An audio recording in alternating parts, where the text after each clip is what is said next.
Okay, good morning. हमने अगले class में पाठ बी बूढ़ी काकी का अभ्यास 2 पेज तक, तो हमने मुखराम के तिलक का प्रसंग है और बूढ़ी काकी कढ़ाई के पास जाकर बैठ जाती है, वहां तक हमने अभ्यास किया था। और रूपा क्रोधित होकर उसे उठाकर उसे कोठरी में फिर से धकेल देती है। अभी पेज नंबर 3 पे जो बाकी का चैप्टर है वो हम समझेंगे। तो पहले पैराग्राफ से ही चालू करते हैं। ओके, पेन सभी के हाथ में होनी चाहिए। जो भी हार्ड वर्ड्स है वो आपको लिखते जाना है। तो बुद्धिराम की पत्नी रूपा उस समय कार्यभार से परेशान हो रही थी। उसको इतना बहुत काम था कि रूपा को सारा कार्य अपने ऊपर था, इसलिए वो बहुत परेशान थी। कभी इस कमरे में जाती, कभी उस कमरे में, कभी कढ़ा के पास आती, कभी भंडार में जाती। तो इस कमरे से उस कमरे में, रसोई घर में, सब जगह वो अकेली ही दौड़ा दौड़ कर रही थी। बेचारी अकेली दौड़ते दौड़ते व्याकुल हो रही थी। अकेली काम करने से वो एकदम व्याकुल हो रही थी, झुंझलाती थी। तो मन ही मन वो उसे मूंझवण भी होती थी, कूटती थी, परंतु क्रोध प्रकट करने का अवसर न पाती थी। वो अकेली अकेली सारा काम करती थी, तो उसे बहुत तकलीफ भी हो रही थी। कूटती थी मीन्स के उसे थोड़ा थोड़ा क्रोध भी आता था, मगर वो उसे प्रकट नहीं कर पाती थी क्योंकि घर में शुभ प्रसंग था। इस अवस्था में उसने बूढ़ी काकी को कढ़ा के पास बैठा देखा तो जल उठी, क्रोध न रुक सका। जिस प्रकार मेढक केंचुए पर झपटता है, बूढ़ी काकी को उसने रसोई घर में कढ़ाई के पास देखा तो वो एकदम गुस्सा हो गई। उसी प्रकार वो बूढ़ी काकी पर झपटी और उन्हें दोनों हाथों से झटक कर बोली, ऐसे पेट में आग लगे, पेट है या भाड़। कोठरी में बैठते हुए क्या दम घुटता था? अभी मेहमानों ने नहीं खाया, भगवान को भोग भी नहीं लगा, तब तक धैर्य न हो सका। तो अभी तो मेहमानों को खाना भी नहीं दिया है, भगवान को भोग भी नहीं लगाया है, तब तक आप धीरज नहीं रख सकती। बूढ़ी काकी ने सिर उठाया, न रोई न बोली। वो बूढ़ी काकी कुछ बोल न सकी। उसने इसे सिर उठाया, रूपा के सामने देखती रही, चुपचाप रेंगती हुई अपनी कोठरी में चली गई। वो रेंगती हुई मीन्स के, क्योंकि उसके पैर तो वो चल तो सकती नहीं थी, इसलिए घिसिटती हुई, रेंगती हुई मीन्स के घिसिटती हुई वो अपनी कोठरी में फिर से अपनी कोठरी में चली गई। भोजन तैयार हो गया है, आंगन में पतले पड़ गई, मेहमान खाने लगे। अभी सभी मेहमान खाने लगे, भोजन तैयार था। बूढ़ी काकी अपनी कोठरी में जाकर पश्चाताप कर रही थी कि मैं कहाँ चली गई। तो बूढ़ी काकी को पश्चाताप होने लगा कि मुझे क्यों इतनी जल्दबाजी हो, मैं नहीं जाती तो अच्छा होता। उन्हें रूपा पर क्रोध नहीं था, अपनी जल्दबाजी पर दुख था। देखो, बूढ़ी काकी को रूपा पर गुस्सा नहीं आता था, वो अपने आप पर गुस्सा कर रही थी कि मैं कितनी खाने के लिए जल्दबाज होती हूँ। सच ही तो है, जब तक मेहमान लोग भोजन न कर लेंगे, घर वाले कैसे खाएंगे? रूपा की बात सच है, पहले मेहमानों को खाना खिलाया जाता है, फिर घर वालों को खाना खिलाया जाता है। मुझसे इतनी देर भी न रहा गया, अब जब तक कोई बुलाने न आएगा न जाऊंगी। अभी तो मैंने निश्चय किया है, बूढ़ी काकी ने कहा, जब तक कोई मुझे बुलाने नहीं आएगा तो मैं नहीं जाऊंगी। मन ही मन इसी प्रकार का विचार कर वो बुलावे का इंतजार करने लगी। तो वो इंतजार करती थी कि अभी मुझे कोई बुलाने आएगा।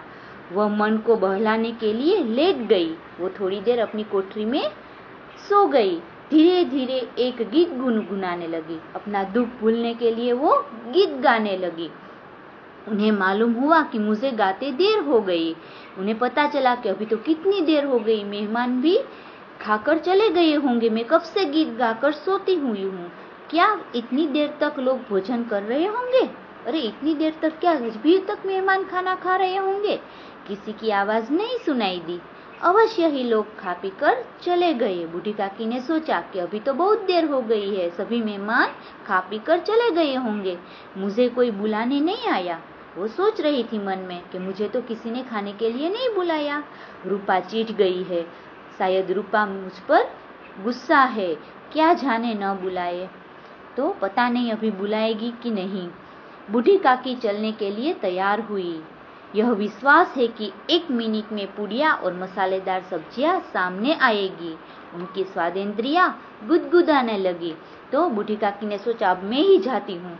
मुझे विश्वास है कि अभी तो कोई मुझे नहीं डांटेगा। और पुड़िया और मसालेदार कचौड़ियाँ तो उसके सामने उसके मुंह में पानी आने लगा। उन्होंने मन में तरह तरह के मंसूबे बांधे। पहले सब्जी से पुड़िया खाऊंगी। वो मन ही मन सोचने लगी कि पहले तो मैं सब्जी और पूरी खाऊंगी, फिर दही और शक्कर से कचौड़ियाँ, फिर दही के साथ मैं शक्कर डालूंगी।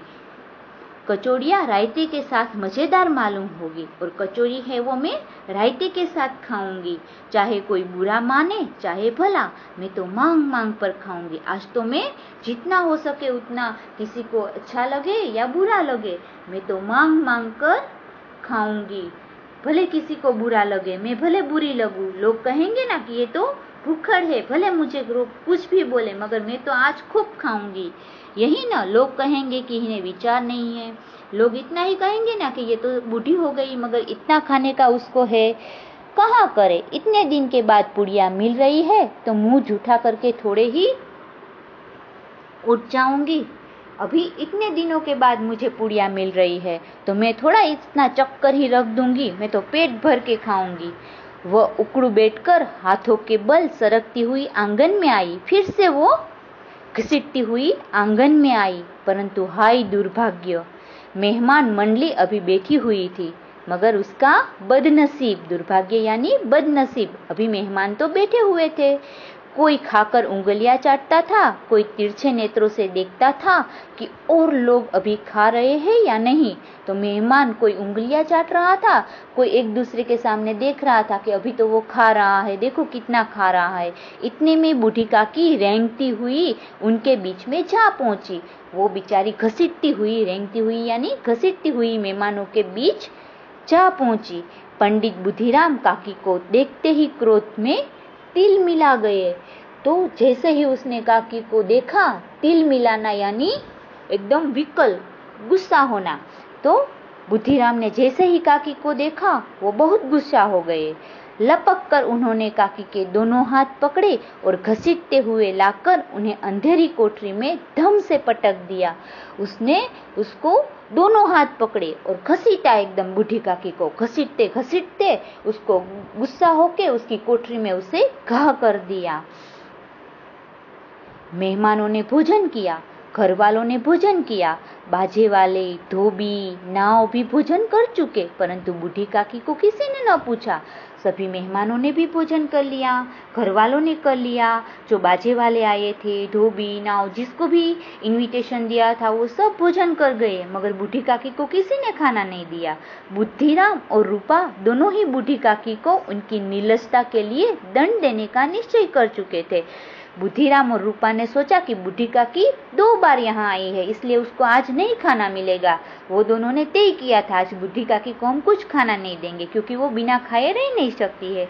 उनके बुढ़ापे पर, दीनता पर किसी को करुणा न आई। दीनता यानी उसकी दुख, करुणा यानी दया। तो वो बूढ़ी है, वो दुखी है, दीनता यानी वो दुखी है, मगर बुद्धिराम और रूपा को उस पर दया नहीं आई। अकेली लाडली उनके लिए परेशान हो रही थी, मगर लाडली थी वो बहुत अच्छी थी, वो बूढ़ी काकी के लिए परेशान हो रही थी। लाडली को काकी से अत्यंत प्रेम था। वो झुंझला रही थी कि वे लोग काकी को बहुत सी पुड़िया क्यों नहीं दे देते, क्या मेहमान सबकी सब खा जाएंगे। लाडली ने सोचा कि बूढ़ी काकी को क्यों ये लोग खाना नहीं देते, मेहमान कहाँ इतना खाने वाले हैं, और यदि काकी ने मेहमानों के पहले खा लिया तो क्या बिगड़ जाएगा, काकी तो घर की है, बूढ़ी है। लाडली मन ही मन सोच रही थी, काकी ने यदि मेहमानों से पहले खा लिया तो इसमें क्या गलत है। वह काकी के पास जाकर उन्हें धैर्य देना चाहती थी, परंतु माँ के डर से न जाती थी। वो काकी के पास लाडली जाना चाहती थी, मगर रूपा के डर से वो जा नहीं सकती थी। उसने अपने हिस्से की पुड़िया बिल्कुल न खाई थी, तो लाडली ने वो बचा रखी थी अपने हिस्से की पुड़िया। उन पुड़ियों को काकी के पास ले जाना चाहती थी। उसका हृदय अधीर हो रहा था। बूढ़ी काकी मेरी बात सुनते ही उठ बैठेगी, पुड़िया देखकर कैसी प्रसन्न होगी, मुझे खूब प्यार करेंगी। तो लाडली ने सोचा कि जैसे ही बूढ़ी काकी को मैं पुड़िया दूंगा तो वो खूब प्रसन्न होगी और मुझे प्यार करेगी। अभी रात के 11 बज गए थे। जब विश्वास हो गया कि अम्मा सो रही है तो वो चुपके से उठी और बूढ़ी काकी की कोठरी की ओर चली। 11 बजते ही वो चुपचाप अपनी कोठरी में से उठी, अपनी कोठरी में से धीरे से अपनी रूपा आंगन में सो गई थी। लाडली धीरे से उठी और वो कोठरी में से जो अपनी हिस्से का बचा हुआ खाना था वो लेकर बूढ़ी काकी के पास गई। बूढ़ी काकी को केवल इतना याद था कि किसी ने मेरा हाथ पकड़कर घसीटा और फिर ऐसा मालूम हुआ कि जैसे कोई पहाड़ पर उड़ाए लिए जाता है। बेचारी को इतना घसीटा था कि बूढ़ी काकी को होश नहीं रहा। उसे ऐसा लगता वो बेहोश जैसी हो गई थी जब बुद्धिराम ने उसे घसीटते हुए फेंका था। उनके पैर बार बार पत्थरों से टकराए। जब उसको घसीटा गया तो सारे पैर उसके पत्थरों से टकरा गए थे और उसमें छाले भी पड़ गए थे। तब किसी ने उन्हें पहाड़ पर दे पटका, वे मूर्छित हो गई। बेचारी कोठरी में वो बेभान हो गई थी। अभी वो होश में आई थी। बुद्धिराम ने उसे इतना घसीटा और इतना उसे घा किया। जब वे सचेत हुई तो किसी की जरा भी आहट न मिलती थी। जब वो भान में आई, जो मूर्छित हो गई थी बुद्धिराम के घा करने पर, जब वो एकदम मूर्छा दूर हो गई तो कोई की भी आवाज नहीं आई थी। उन्होंने समझा कि सब लोग खा पी कर सो गए। यह विचार कर काकी निराशामय संतोष के साथ लेट गई। बेचारी निराश हो गई और फिर से सो गई। ग्लानि से गला, ग्लानि यानी बहुत दुख होना, ग्लानि यानी दुख होना। ग्लानि से गला भर भर आता था, परंतु मेहमानों के डर से रोती न थी। उसे दुख से बहुत रोना आता था, मगर उसने सोचा कि यदि मेहमान कोई होगा तो मुझे रोना आज नहीं है। सहसा उनके कानों में आवाज आई। अचानक, सहसा यानी अचानक उसके कान में आवाज आई, काकी उठो, मैं पुड़िया लाई हूँ। काकी ने लाडली की बोली पहचानी, चटपट उठ बैठी, दोनों हाथों से लाडली को टटोला और उसे गोद में बैठा लिया। टटोला यानी प्यार किया। दोनों हाथों से वो लाडली को एकदम छूने लगी और उसे प्यार करने लगी। लाडली ने पुड़िया निकाल कर दी। लाडली ने अपने हिस्से की जो पुड़िया थी वो उसे निकाल कर दी। काकी ने पूछा, क्या तुम्हारी अम्मा ने दी? लाडली ने कहा, नहीं, यह मेरे हिस्से की है। काकी पुड़ियों पर टूट पड़ी। 5 मिनट में पिटारी खाली हो गई। लाडली ने पूछा, काकी पेट भर गया? जैसे थोड़ी सी वर्षा ठंडक के स्थान पर गर्मी पैदा कर देती है, उसी तरह थोड़ी पुड़ियों ने काकी की क्षुधा और इच्छा को और उत्तेजित कर दिया। क्षुधा यानी भूख। लाडली ने पूछा कि काकी अभी आपका पेट भर गया, मगर थोड़ी बारिश आती है तो कितनी गर्मी, जो गर्मी होती है, मगर थोड़ी बारिश अभी आई तो हमें और गर्मी होगी। वैसे ही काकी को खाली थोड़ा सा उसके पेट में खाली ठंडक पहुंची, मगर अभी तक उसका पेट भरा नहीं था। उसकी क्षुधा यानी भूख है वो अभी बहुत बढ़ गई थी। बोली, नहीं बेटी, जाकर अम्मा से और मांग लाओ। बेटी थोड़ा और मांग लाओ ना, मुझे बहुत भूख लगी है। लाडली ने कहा, अम्मा सो गई है, जगाऊंगी तो मारेगी। लाडली ने कहा, वो मुझे मारेंगी, वो सो गई है। काकी ने पिटारी को फिर टटोला। उसमें कुछ खुरचन गिरे थे। खुरचन यानी बची कुजी। जो पिटारा मीन्स के जो थाली थी उसको ऐसे किया और जो तपेला और सब वो एकदम ढूंढने लगी, मगर उसमें खुरचन का मतलब है बची कुची चीज। वो होती है ना बची कुची चीज, जो कुछ बचा हुआ होता है उसे खुरचन कहते हैं। तो खुरचन गिरे थे, उन्हें निकाल कर वे खा गई। वो तपेली में जो खुरचन था वो ढूंढ ढूंढ कर खाने लगी। बार बार होठ चाटती थी, चटकारे भरती थी, तो होठ भी चाट कर ऐसे चटकारे भरती थी। हृदय महसूस रहा था कि और पुड़िया कैसे पाऊं। काकी का अधीर मन इच्छा के प्रबल प्रवाहों में बह गया। उचित और अनुचित का विचार जाता रहा। उसे और भूख लगी थी। क्या सही है ये और क्या गलत है वो विचार उसे आता नहीं था। वो चाट चाट कर खाने लगी। वे कुछ देर तक उस इच्छा को रोकती रही। उसने सोचा कि अभी मेरी इच्छा हो रही है। उसने कितना कोशिश की कि मैं मेरी इच्छा को दबा दूं, भले मुझे भूख लगी है। सहसा लाडली से बोली, मेरा हाथ पकड़कर वहां ले चलो जहां मेहमान ने बैठकर खाना खाया। उसने लाडली से कहा कि बेटा मुझे वहां ले चलो जहां मेहमानों ने खाना खाया था। लाडली उनका अभिप्राय समझ न सकी। लाडली तो छोटी थी, उसे पता नहीं। वो तो हाथ पकड़कर बूढ़ी काकी को वहां ले गई। उसने काकी का हाथ पकड़ा और ले जाकर झूठे पतलों के पास बैठा दिया जहां मेहमानों ने खाया हुआ था, और उसकी झूठी थाली थी वहां जाकर बूढ़ी काकी को बैठा दिया। काकी पतलों से पुड़िया के टुकड़े चुन चुन कर खाने लगी। मेहमानों का जो झूठा बचा था वो काकी एकदम चुन चुन कर ढूंढ ढूंढ कर खाने लगी। ओहो, दही कितना स्वादिष्ट था, कचौड़ियाँ कितनी सलोनी, खस्ता कितना सुकोमल। काकी बुद्धिहीन होते हुए भी इतना जानती थी कि मैं वह काम कर रही हूँ जो मुझे कदापि न करना चाहिए। उसे पता था। वो खाते खाते ओहो कितना दही स्वादिष्ट है, कितनी कचौड़ियाँ स्वादिष्ट है। उसे पता था कि मैं ये गलत काम कर रही हूँ, मैं झूठा खा रही हूँ, मैं दूसरों की झूठी पटल चाट रही हूँ। परंतु बुढ़ापा तृष्णा रोग का अंतिम समय है। मगर बुढ़ापे में व्यक्ति को ये नहीं पता चलता कि ये सही है या गलत। उसकी इच्छा है वो उसे पूरी करनी है। बुढ़ापे में बूढ़े व्यक्ति की इच्छा पूरी करना ही उसकी इच्छा अंतिम इच्छा होती है। जब संपूर्ण इच्छाएं एक ही केंद्र पर आ लगती है, बूढ़ी काकी में यह केंद्र उनकी स्वादेंद्रिया थी। उसकी इच्छा पूर्ण करने की क्या अंतिम बात थी? तो स्वादेंद्रिय खाना ही उसकी एक अंतिम इच्छा थी। ठीक उसी समय रूपा की आंखें खुली। उसे मालूम हुआ कि लाडली मेरे पास नहीं है। चौकी चारपाई से इधर उधर देखने लगी कि कहीं नीचे तो नहीं गिर पड़ी। रूपा की नींद खुल गई। अभी वो लाडली को ढूंढने लगी। उसने सोचा कि कहीं नीचे गिर गई होगी। उसे मालूम हुआ कि लाडली मेरे पास नहीं है, तो वो सारी जगह ढूंढने लगी। उसे वहां न पाकर वो उठी तो क्या देखती है कि लाडली जूठे पतलों के पास चुपचाप खड़ी है और बूढ़ी काकी पतलों पर से पूड़ियों के टुकड़े उठा उठा कर खा रही है। बूढ़ी काकी है वो जूठे पतलों में से खा रही है। वो देख रही थी कि अरे ये क्या, बूढ़ी काकी तो जूठे पतलों में से सब खा रही है और लाडली है वो वहां चुपचाप खड़ी है। रूपा ये दृश्य है वो देखती है। रूपा का हृदय सन्न हो गया। सन्न होना यानी एकदम आघात लगना। तो वो एकदम आघात लगा। यह वह दृश्य था जिसे देखकर रूपा के हृदय कांप उठा।